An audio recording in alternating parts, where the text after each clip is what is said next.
Hello, students. This is a test recording. My phone and iPad have not been recording, so I'm looking at the seedlings. I did transplant many of the crowded ones. I did want you to take a peek here. All the zinnias, if you remember, there was about 5 in here and another 5 in here. And in this batch of zinnias, they actually rotted. They got mildew on them, and they got all fuzzy near where the seeds are, and they rotted. So that can happen to seedlings. They can get mildews and molds, funguses, germs that are in the soil. Even though this was sterilized soil, something got in there, and they did not grow. Well, they grew and then they died.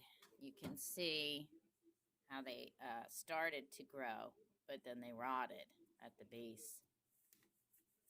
And whenever a seedling is compromised, whether you pinch it too hard and break the stem a little bit, they're too young for any of that. They cannot survive. They die. You can transplant some more marigolds right here. These are too crowded. I need to get it to 1 in this little 2-inch container because their roots, once these annuals come up and start growing, they fill that whole little container, and you can't have 5 in one little hole. Planted area over here, I had about 100 basil seedlings come up. I never thought that would happen because they were older seeds. So I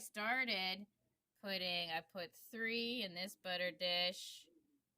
Actually, I put 2 in each hole just in case I had, a couple of them died, but they're doing fine.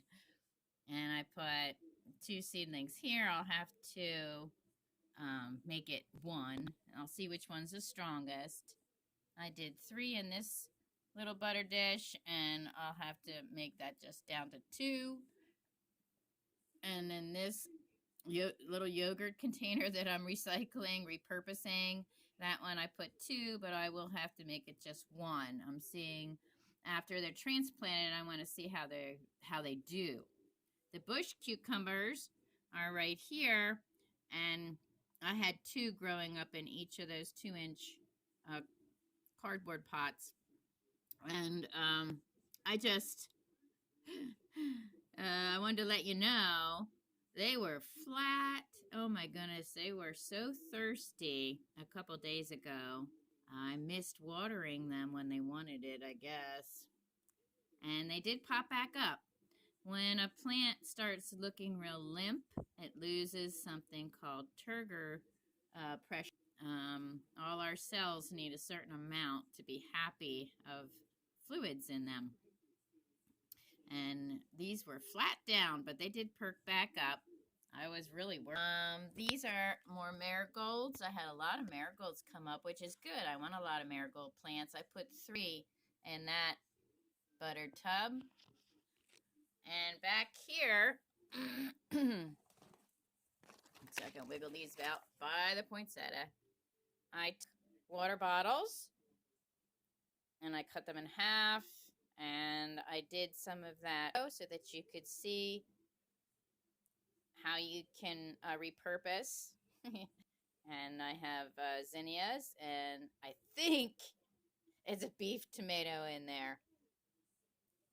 If I pinch the leaves just a little bit, the marigolds when they're young, and if I rub their leaves a little bit, I could usually smell the difference. But when I was planting and transplanting, there was little seedlings everywhere, and that one was. That's why there's a question mark by the B. And that can happen as it grows, to tell. All right, and that's the end of my test video with the seedlings and the transplanting. I'm praying it goes through.